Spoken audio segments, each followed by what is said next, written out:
कल्याणच्या सिटी हॉस्पिटलमध्ये सकाळी 10:30 वाजता एक आत्महत्येच्या प्रयत्नाची केस आली. रुग्ण वय वर्ष 40, नाव सुमित देशपांडे. डॉक्टरांची लगबग सुरू झाली.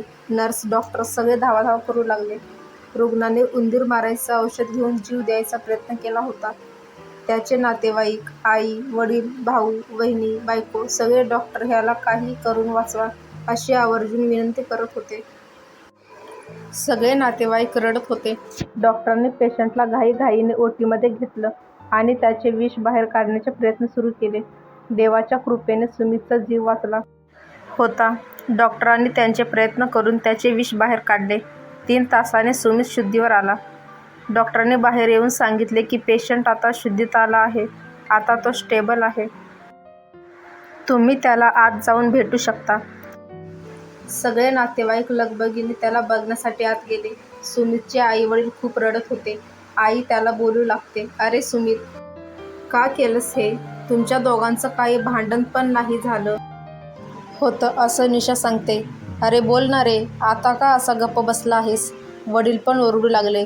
भाऊ, वहिनी सगळे बोलू लागले. काय झालं होतं असं की तू एवढं मोठं पाऊल उचललंस? त्याचा भाऊ बोलू लागला, अरे कोणाचीच तुमच्या संसारात लुडबुड नाही. राजा राणीचा संसार आहे तुमचा दोघांचा. मुलाला सकाळी शाळेत सोडून आला 7 वाजता. त्यानंतर निशाला बोललास की मी आज ऑफिसला जात नाही आहे. माझं डोकं खूप दुखतंय. ती पण बिचारी हो बरं चहा पिऊन घ्या आणि तुम्ही बेडरूममध्ये जाऊन आराम करा असं बोलून तिच्या कामाला लागली. ती तिची घरची कामं किचनमध्ये आवरत राहिली आणि 10 वाजता पुन्हा तुझी तब्येत कशी आहे विचारण्यासाठी आत गेली तर तुझ्या तोंडातून फेस येत होता. तू बेशुद्ध पडला होतास. तिने शेजाऱ्याच्या मदतीने तुला इथे हॉस्पिटलमध्ये आणलं आणि मग आम्हाला कळवलं. ती बिचारी खूप घाबरली होती हे सर्व बघून. तरी तिने प्रसंगावर राखून तुला त्वरित इथे आणलं. त्यामुळे आज तू वाचू शकलास. बाबा ओरडू लागले, अरे बोल ना, सगळे काय बोलतायत, काय विचारतायत? निशाच्या माहेरचे पण हे कळल्यावर नाशिकवरून यायला निघालेत. त्यांना पण किती मनस्ताप झाला बघून हे ऐकून. का असा वागलास? अजून किती वेळ गप्प बसणार आहेस? असे आमचे रडवलेले चेहरे बघत सुमित रडू लागला. त्याला बरेच काही बोलायचं आहे असं त्याच्या चेहऱ्यावरून वाटत होते, पण त्याला सांगता येईना. मग वहिनी बोलली, बरं भाऊजी, तुम्ही आता आराम करा. आपण नंतर बोलू या विषयावर. संध्याकाळपर्यंत निशाचे आई वडील, भाऊ पण येतील, तेव्हा बोलू आपण. निशा अजूनच रडू लागली. अहो, का केलं तसं? सांगा ना सगळ्यांना, अशी जोरात रडून बोलू लागली. सुमित खूप वेळाने बोलला, निशा, तुझ्या आई बाबांना थांबायला सांग अजून 2-3 दिवस आपल्याकडे. तोपर्यंत मला हॉस्पिटलमधून सोडतील. मी घरी आल्यावर सर्वांशी एकत्रित बोलेन ह्या विषयावर.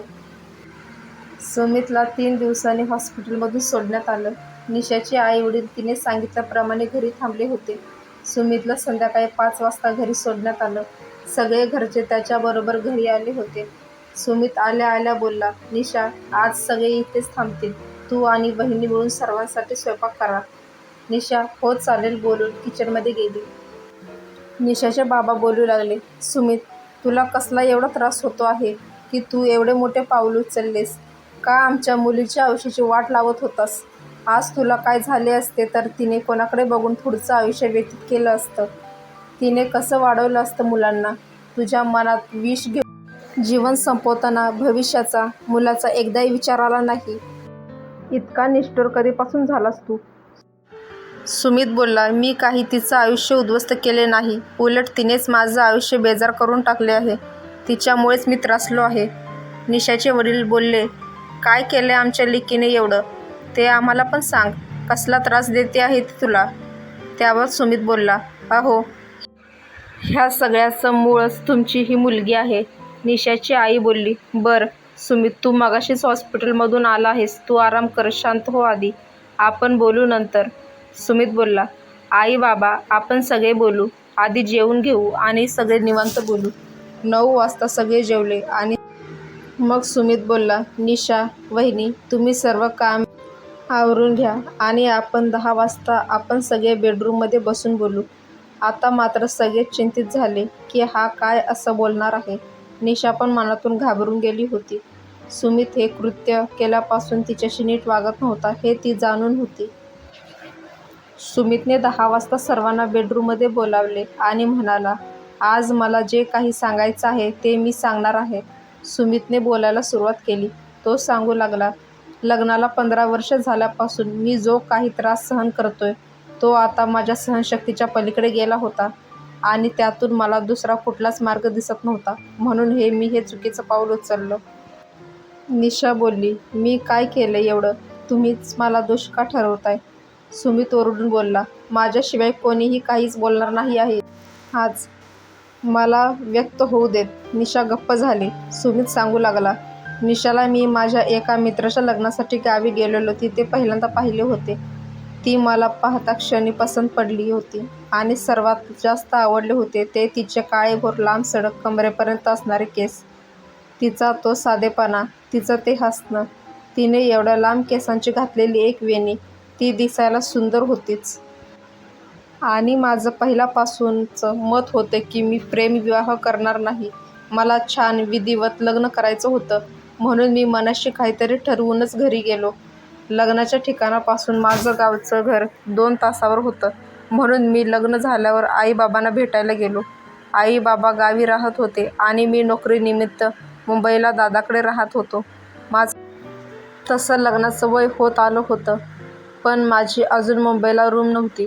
म्हणून मी लग्नाचा विषय काढत नसे. माझी नोकरी चांगली होती म्हणून मी लोन काढून रूम घेण्याचा विचार करत होतो. माझे रूमच्या संदर्भात प्रयत्न चालू होते.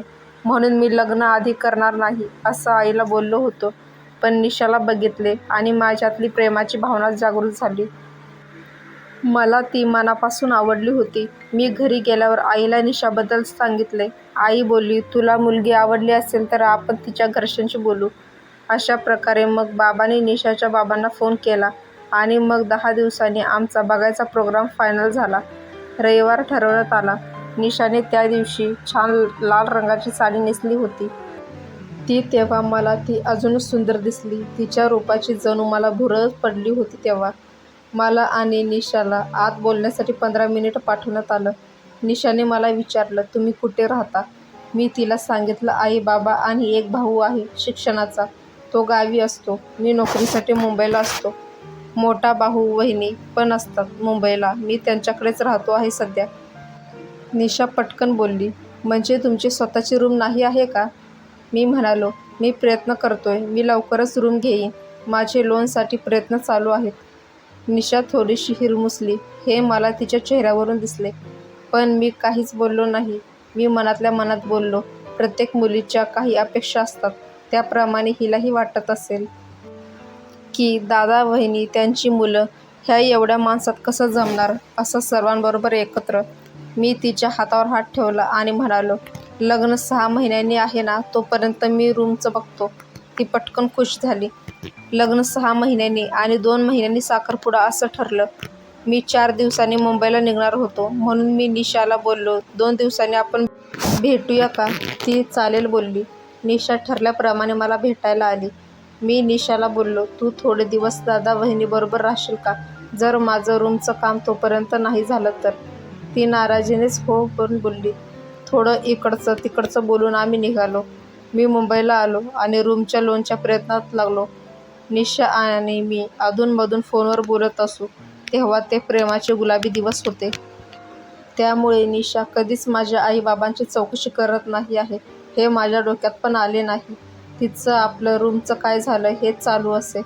मला पण मनातून वाटे की हिला आपल्या नवीन संसाराची स्वप्न त्या रूममध्ये रंगवायची आहेत म्हणून ही विचारात असेल. माझ्या मनात तेव्हा हा विचार ही आला नाही की हिला जास्त माणसं आवडत नाहीत. मी रूम घेण्याच्या गडबडीत होतो. लोनचं काम 4-6 महिन्यात होणार होतं. त्यामुळे मी ऑफिसच्या जवळपास कुठे छोटासा 1 BHK मिळतो का ते बघत होतो. त्यामध्ये 2 महिन्यांनी निशा आणि माझा साखरपुडा झाला. तेव्हा मी गावी गेलो होतो. तेव्हा बाबांना बोललो की रूमचं बघतो आहे. बाबांनी मला विचारलं, पैसे कसे जमवतो आहेस? मी म्हटलं, लोनसाठी अर्ज केला आहे आणि बाकीचे बघतो आहे. थोडीशी सेविंग आहे, त्यातून होईल मॅनेज. त्यावर बाबा बोलले, अरे सेविंग तुला तुझ्या लग्नानंतरच्या खर्चासाठी राहू देत. आपली एक गावची जमीन विकायची आहे. ती विकून मी तुला हातभार लावतो रूमसाठी. मी नको नको बोलत असताना बाबांनी जमिनीचे 15 लाख मला दिले. बरोबर ना बाबा? बाबा हो बोलले. खरं तर आई बाबांनी कष्टाने एक एक पैसा बाजूला काढून खूप वर्षापूर्वी घेतलेली ती जमीन.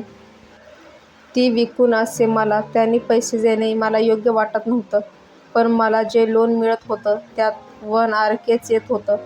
पण मीच म्हटलं की रूम घेणं काही आपल्याच्याने पुन्हा लवकर जमणार नाही. त्यामुळे निदान जरा मोठा तरी घ्यावा. त्यामुळे एकदाच काय तो व्यवस्थित रूम घ्यावा आणि एक बेडरूम असला की आई बाबा किंवा कोणी गावावरून आले की आत जाऊन आराम करता येईल. ह्या विचाराने मी ते पैसे बाबाकडून घेतले आणि हा आता आहे तो रूम तेव्हा बुक केला होता.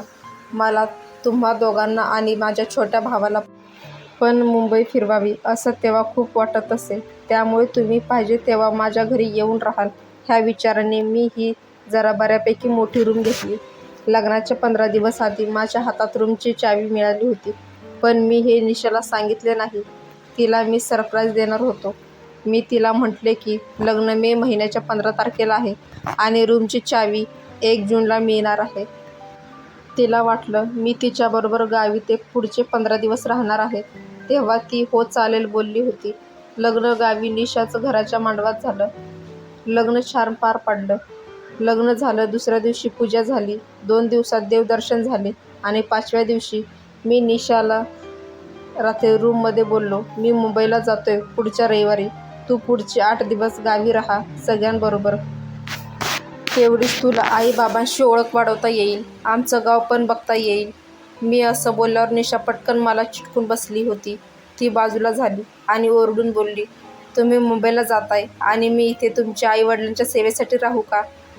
मी निशाचं वाक्य ऐकून आश्चर्यचकित झालो आणि ओरडून बोललो, तुझे पण सासू सासरे आहेत ते आता अदबदीने बोल. निशा रडायला लागली आणि स्वतःची बाजू सावरत म्हणाली, अहो मी चुकीचं बोलले. मला असं बोलायचं नव्हतं. मी इथे एकटी कशी राहू? मी म्हणालो, एकटी कुठे आहेस? घरचे सगळे आहेत आणि माझ्या आईला मुलगी नाही. त्यामुळे तिला मुली खूप आवडतात. ती तुझे खूप लाड करेल बघ. निशा हिरमुसली. ती माझ्याशी पण नीट बोलेना हे मला समजले. पण तरी पण मी नवीन लग्न झाले उगाचच वाद नको म्हणून विषय बंद केला. मी खरं तर निशाची मस्करी करत होतो. मी तिला माझ्याबरोबर नेणार होतो. पण निशाचं हे वागणं बघता मी म्हटलं आता हिला 8 दिवसांनीच नेतो. मला माझे आईवडील खूप प्रिय होते. बाबा जिल्हा परिषदेच्या शाळेत शिक्षक होते. त्यांनी स्वतः शिक्षक असल्यामुळे आमच्यावर खूप चांगले संस्कार केले. आणि माझी आई तर स्वभावाने खूप चांगली होती. मोठी वहिनी कधी गावी गेली की त्या दोघी अगदी आई मुलीसारखं राहत असे हे मी पाहिलं होतं. आणि वहिनी पण आईच्या सारखी मागे पुढे करत असायची. मी एकत्र कुटुंब पद्धतीने वाढलो होतो. सर्व सण एकत्र साजरे होत असत आमच्याकडे. गणपतीला गावी खूप धमाल असे. त्यामुळे मला गावी यायला आणि राहायला नेहमीच आवडत असे. शिमगा, गणपतीला तर मी कायमच सुट्टी टाकून गावी येत असे. आता निशा भविष्यात माझ्याबरोबर गावी येईल ना ह्या विचारात मी पडलो. माझी निवड चुकली की काय हे असं नको नको ते विचार माझ्या मनात येऊ लागले.